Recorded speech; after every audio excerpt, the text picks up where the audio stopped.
Pagkatapos sa Senado, mga tol, baba naman tayo sa Kongreso. Ang bidyong panonoorin naman natin ay mula kay Balita Pilipinas. Secretary Gibo Teodoro at Raul Manuel, mga tol. Sagutan ba to? So yan ang ating panonoorin, mga kapatid. Pero syempre, bago yan, huwag mong kalimutan mag-subscribe kay Balita Pilipinas. Yan, nakalagay po ang link sa ibaba. At kung bago ka pa lamang dito, at trip mo yung mga ganitong klaseng commentary and opinion, reaction, mga tol. Opinion natin to bilang mamamayang Pilipino, mga tol. Freedom of expression, freedom of speech, mga ganyan, no? Ganyan ang ating ini-exercise at pina-practice, mga tol. So wag na natin patagalin pa, total wala na rin naman tayong hinihintay na, panoorin na natin to.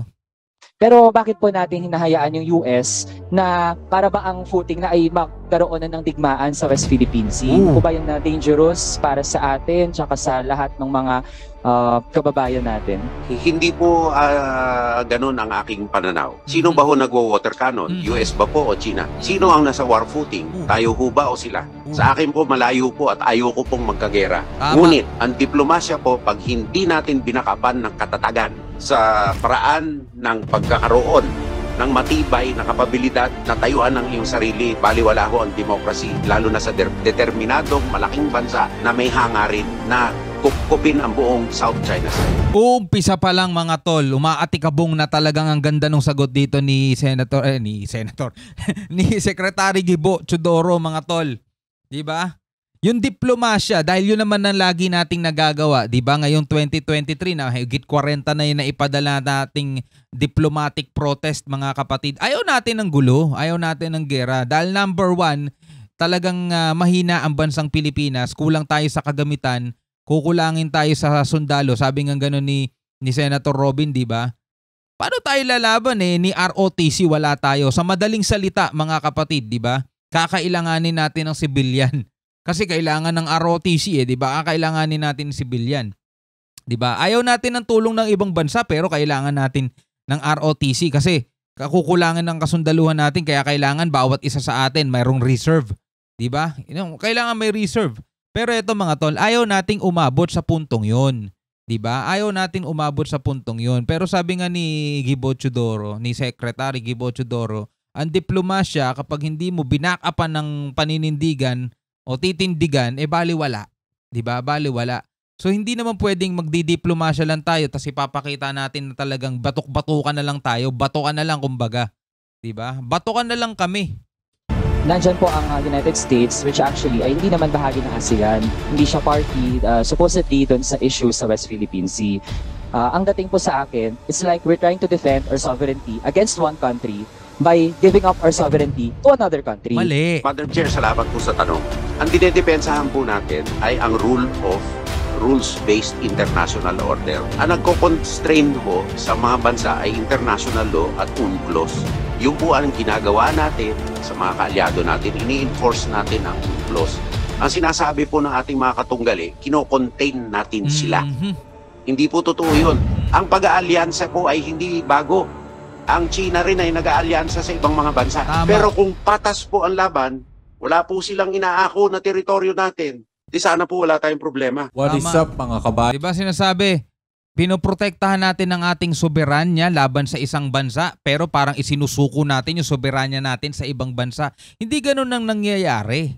Diba? Hindi ganun ang nangyayari. So, buti naman mausay ang pagkakasagot dito ni Senator Gibo Teodoro, no? Galing-galing. Ay, Senator tuloy. Secretary pala. Secretary. Okay, tuloy natin. Ayan, narito na naman tayo para pag-usapan ang mga viral at napapanahong mga balita sa loob at labas ng social media. Kung bago ka pa lang sa channel na ito, ay huwag kalimutang mag-subscribe at i-click ang notification bell para updated kayo palagi sa mga latest video upload natin. Thank you, Madam Chair. Magandang umaga po sa ating mga bisita mula sa Department of National Defense at mga attached agencies. Madam Chair, nung DBCC budget briefing, nahirapan po tayo na hanapin sa President's budget message ang tungkol sa defense. I'd like to ask TND, bakit po understated doon sa budget message at walang hiwalay na category ang tungkol sa defense? Kasi po, ang pangangailangan po ng bansa na pressing ngayon ay ang capital base to generate resources on a sustainable basis for the economy to grow, for food security to grow, to energy security to grow, in order for us to leverage the resources garnered from this to sustain a growing and evolving defense establishment. The mission of the President to us was clear, and he underscored the needs of the other sectors so that it will be a holistic development of this country. Yet, his mission to us is clear, his support to us was clear. And his first SONA, he said, our territorial defense and our internal security are paramount. Mhm. Madam Chair, given na sa budget message natin na gustong i-summarize ano ba yung mga priorities ng ating administration through and that is expressed through the national budget. Pero Madam Chair, given na ang 12% increase sa TNT, mas mataas ito dun sa 9.5% na increase ng national budget. Tapos, yung figures din in itself, hindi malaki talaga yung inaalot natin for the defense sector. So it seems, Madam Chair, na ang dating sa akin, meron ba tayong ayaw na sabihin or ayaw natin i-emphasize sa mga Pilipino tsaka sa other countries din when it comes to our defense strategy? Actually, kulang pa nga nang-aalat sa defense natin Ang baba 'Di ba? Kaya nga hindi nga natin magawang makabili ng iba pang mga kailangan natin Madam Chair, salamat po sa tanong ng ating magiting na kinatawan. Ang ibig ko sabihin nitong 12% ay humahabol tayo sa defense spending na hindi nagawa nung araw. Yeah. Ay peso delayed now, magbabayad ka ng 3 piso Mhm. sa susunod na taon. Kasi walang bansa sa buong mundo na walang malakas na national defense. Mhm. Yan ang ibig sabihin yan, na humahabol tayo sa kapabilidad ng iba dahil may karera sa palakasan ng mga bansa ngayon, lalo na Diba? sa kanilang kakayahan na ipagtanggol ang kanilang teritoryo at kanilang sarili. Mhm. At ito'y pinagugugulan talaga at pinag-iingatan po namin ang paggugugol. Mhm. Ngunit ito'y kakailanganin. Kung hindi, wala po tayong magiging karapatan na sabihin tayo ay makaserinlan na bansa pag hindi natin kaya tayuan ang ating sarili. Tindi nun. A peso today. Hahabulin mo yan ng 3 pesos sa future kasi nga mga tol, pamahal ng pamahal Magkano na palitan ng dolyar ngayon, di ba? So yung mga hindi nagawa nung nakaraan, di ba? Nung araw, hinahabol natin ngayon. Napakasimple lang naman yung paliwanag ni Senator ulit. Parang gusto ko maging Senator to Ni Secretary Gibo Chodoro, di ba? Mga tol, kailangan sabi nga walang bansa na walang malakas na depensa, mga tol. Ang problema, anong depensa ng Pilipinas, di ba? Iilan na nga lang yung gray ship natin, ayaw pang gamitin dahil ayaw natin magkaroon ng provokasyon di ba? Ayaw natin magkaroon ng tensyon. Kaya ang ipinapadala nating mga bangka para sa resupply mission, yung mga less provocative daw, yung mga kahoy lang. Di ba? Ayun lang ipinapadala natin kasi natatakot tayo na baka maulit yung nangyari dun sa Scarborough dati na nagkaroon daw ng standoff, di ba? So ito yung budget ngayon na pinag-uusapan, no? Na kulang pa nga kung tutuusin Hirap pa nga tayong makabili ng ibang mga kailangan natin At ito'y work in process. Mahal po ito. Mhm. Kaso hindi po pwede ipagpaliban ito. Madam Chair, if we are that serious in truly defending our sovereignty, tingin ko po it is disservice na sa budget message pa lang, 1 paragraph lang yung inaalat natin doon sa usapin ng defense, compared sa ibang mga topics sa national budget na actually ay mahalaga din. In connection to that, Madam Chair, the bilateral security guidelines between the Philippines and the US actually states, and I quote, dapat tayo ay mag-coordinate closely. Philippines and the US will coordinate closely on the Philippines defense budget planning, including through the development of a security sector assistance roadmap, and so on and so forth. Madam Chair, the US will have a way to kind of delve into our budget planning sa defense, pero tayo hindi naman tayo allowed, 'di ba, na manghimasok sa defense budget planning ng United States. So ito po ba ay isa sa mga bagay na ayaw nating ma-emphasize, kaya hindi natin hina-highlight ito sa ating President's budget message? Hindi po kami nagkokonsulta, Madam Chair, sa United States sa aming budget planning. Kami po ay humihiling sa kanila ng capability upgrade assistance, batay po sa MDT at iba pong mga cooperation agreements. Pero sa paggagawa po ng ating budget, sarili po nating gawain ito at walang coordination po sa Estados Unidos ito at kahit anong ibang bansa. Dahil ito'y internal na proseso ng ating bansa. Tama. Ngayon, sa capability upgrade naman po, ito'y mabibinbin kung hindi tayo pumasa sa General Security of Military Information Agreement sa kanila at sa ibang mga bansa. Dahil highly technical ang mga usapin na ito at highly confidential ho. Kaya ang capability upgrade natin hanggat hindi tayo pumasa sa mga security requirements natin ay mabibinbin. Pero sa paggagawa po ng budget, wala po ako nakita ng isang dayuhan na nakialam po sa pag-prepare ng ating budget. That's noted, Madam Chair. Kaso nga lang po, ang binasa ko po, ito ay yung Alliance Foundations mismo ng Bilateral Security Guidelines na accessible din naman sa online, both from Philippine and US institutions. Now, Madam Chair, kung yun po yung pinabanggit, are we saying na merong mali doon sa bilateral security guidelines? Re-reviewin po namin yung bilateral security guidelines kasi wala pong coordination na nangyayari. But thank you for informing me of that ho, and I'll review it.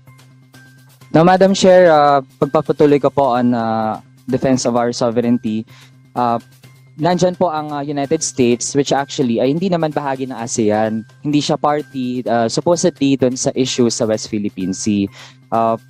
Ano po ba yung magiging way forward natin? Kasi as a young representative, Madam Chair, ang dating po sa akin, it's like we're trying to defend our sovereignty against one country by giving up our sovereignty to another country. No. So, is it a sustainable way to defend our territory, Madam Chair? Madam Chair, salamat po sa tanong. Ang dinedepensahan po natin ay ang rules-based international order. Ang nagko-constrain ho sa mga bansa ay international law at UNCLOS. Yun po ang ginagawa natin sa mga kaalyado natin. Ini-enforce natin ang UNCLOS. Ang sinasabi po ng ating mga katunggali, kino-contain natin sila. Hindi po totoo yun. At pag nagsabi ho kayo na kino-contain sila, inaamin nila na gusto nilang lumaki at manakop, mag-expand, kumupkop.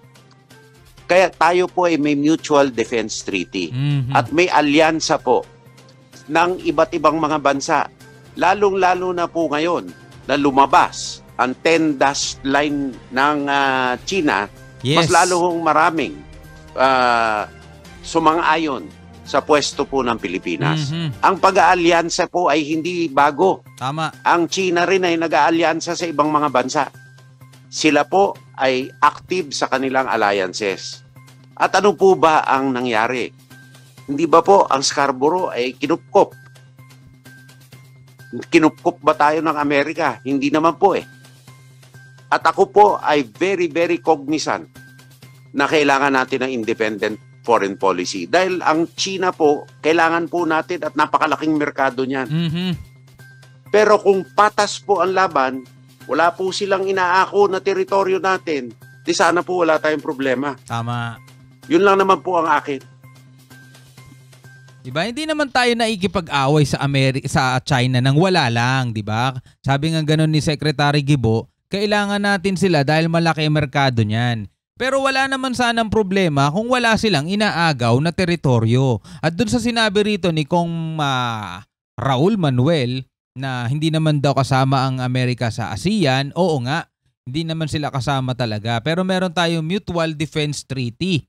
Diba? Na kapag tayo ay kasalakayin, girahin ng anumang bansa, nandiyan dyan sila at nakasuporta, mga tol. No? Ganon din tayo sa kanila. Ngayon, sa atin naman kasi mga tol, pinapatupad natin dito yung international rule, yung UNCLOS nga mga tol. No? Sinasabi na atin yung West Philippine Sea, pasok yan sa exclusive economic zone ng Pilipinas.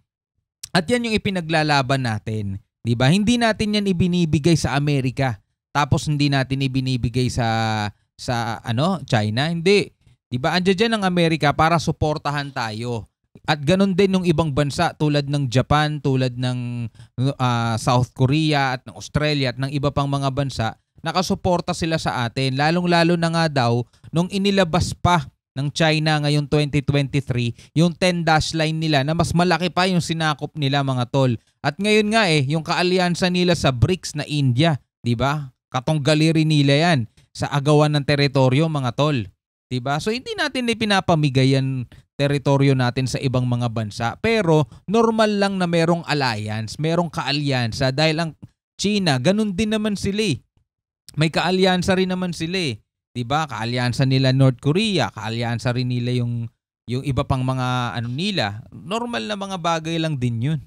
Madam Chair, tayo din naman po. Ako tingin ko yung from 9-dash line naging 10-dash line na yung sa China. Imaginary po yan, dapat hindi yan nakilalanin. Pero Hindi. Sa atin sabihin natin, oo, imaginary yan. Pero pinatutupad nila yun . At agresibo sila sa pagtutupad nun, sa pagpapatupad nun. Kaya hindi pwedeng sabihin lang natin, hindi natin kinikilala yan. Diba? Hindi pwedeng ganun. Kailangan nating pansinin kung ano yung ginagawa nila kasi ipinapatupad nila yan, mga tol. Inaano nila yan. Talag dito, ipinupush nila yun. Pero Madam Chair, ang gusto nating mas mapag-usapan pa, Madam Chair, paano natin yun hindi gagawin? imaginary yan. Target po ng China yan sa tingin namin dahil paunti-unti po ang kanilang pag-expand. Yun. Yeah, Madam Chair, when I say na imaginary, ibig sabihin dapat hindi yun kinikilala kasi walang basis naman talaga yung 9-dash line tsaka yung 10-dash line. And tayo, we assert na yung West Philippine Sea, yung ating exclusive economic zone, dapat atin yan. And no made-up map by China or any other country should change that. Yun nga. Pero Madam Chair, paano natin yung gagawin? Kasi, for example, majority of Filipinos gusto namang ma-defend yung West Philippine Sea through diplomacy or peaceful means. Hindi po yung nagwa-warmongering tayo sa Asia Pacific or sa West Philippine Sea. Totoo naman gusto natin ng kapayapaan kaso sino ba nagsisimula, di ba?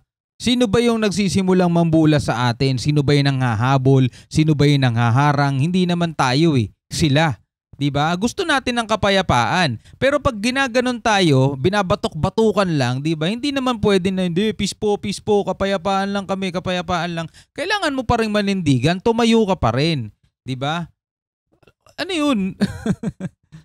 Also, Madam Chair, Presidential Envoy to China, Teddy Boy Locsin Jr., said the Philippines has no plans of going to war with China. Pero bakit po natin hinahayaan yung US na para ba ang footing na ay magkaroon na ng digmaan sa West Philippine Sea? Hindi po ba yun na dangerous para sa atin tsaka sa lahat ng mga kababayan natin? Parang same lang din nung kay Robin Padilla, kay Senator Robin Padilla, no? Ayaw natin ng gulo, bakit natin hinahayaan ng US na nandiyan dyan? Diba? Hindi po ganun ang aking pananaw. Sino ba ho nagwo-water cannon? US ba po o China? Yun. Sino ang nasa war footing? Tayo ho ba o sila? Sa akin po, malayo po at ayoko pong magkagera. Ngunit, ang diplomasya po, pag hindi natin binakapan ng katatagan, yan. Sa paraan ng pagkakaroon ng matibay na kapabilidad na tayuan ng iyong sarili, baliwala ho ang democracy, lalo na sa determinadong malaking bansa na may hangarin na kupkupin ang buong South China Sea. Yeah. Madam, kumbaga parang sa ano yan mga tol sa pulis, sa sundalo, di ba? Gusto nilang pasukuin ng isang naguhurumintadong kriminal, for example, di ba? Stop, taas mo kamay mo, wag mong hayaan paputukan ka namin, di ba? Ganon mga tol, wina-warningan. Ayaw mong saktan yon, ayaw mong may mangyaring masama sa kanya, ayaw mong magkaputukan kayong dalawa, pero hindi naman ibig sabihin na hindi ka bubunot. Diba? Napakasimple lang nun mga tol na analogy ha. Halimbawa, isa kang pulis, may baril ka, di ba? Nakasuksok sa'yo. Para to sa mga matitinong pulis hindi dun sa mga happy trigger. Di ba? May pulis ka. Ayaw mong magkaputukan kayo nung hinuhuli mo. Ayaw mong paputukan kanya, ayaw mo ring siyang paputukan. Pero hindi naman ibig sabihin nun mga tol na kapag siya ay naging agresibo, hindi ka bubunot. No, ganun din yun mga tol dito sa ating West Philippine Sea. Diba? Ayaw natin ng gulo sa China. Ayaw natin ng gera, ayaw natin ng kaguluhan. Pero hindi naman pwede, yung tipong babanggain ka na, yung tipong hinaharas ka na, winawater cannon ka na, nililaser ka na, o baka dumating ang panahon na talagang paputukan na tayo niyan, hindi naman pwedeng sabihin natin, peace. Joke lang. Diba? Hindi. Sasagot at sasagot ka, diba? Madam Chair, tingin po natin hindi tayo dapat mamili kung sino yung mga bansang gusto nating pigilan sa kanilang mga hegemonic na ginagawa. Kasi China does that, no? Undeniably. Pero decades na rin na ginagawa din yan ng United States sa iba't ibang regions na ating planeta. Kaya Madam wala na tayong ipakialam dun sa ginagawa ng US sa ibang regions. Ang inaano natin yung etong West Philippine Sea lang. Kung inaagaw ng US ang West Philippine Sea, kalaban din natin sila. Ganon din yun. So sabi nga ganon ni Raul, ni Congressman Raul, wala daw tayong dapat pinipili. Totoo naman yun. Pero kung hinaagaw ng Vietnam, kaaway natin sila. Kung inaagaw ng China, kaaway natin yan. Kung inaagaw ng US, kaaway natin yan. Pero sa ngayon, US ang sumusuporta sa atin, Japan, South Korea, Australia at iba-iba pang mga bansa. Bakit natin sila itataboy? Kailangan natin ng kakampi, kailangan natin ng suporta dahil aminin man natin o hindi, mahina pa tayo kumpara sa China. Hanggang doon lang mga kapatid, ikaw anong masasabi mo? Comment ka lang sa baba. Hanggang sa muli, peace out.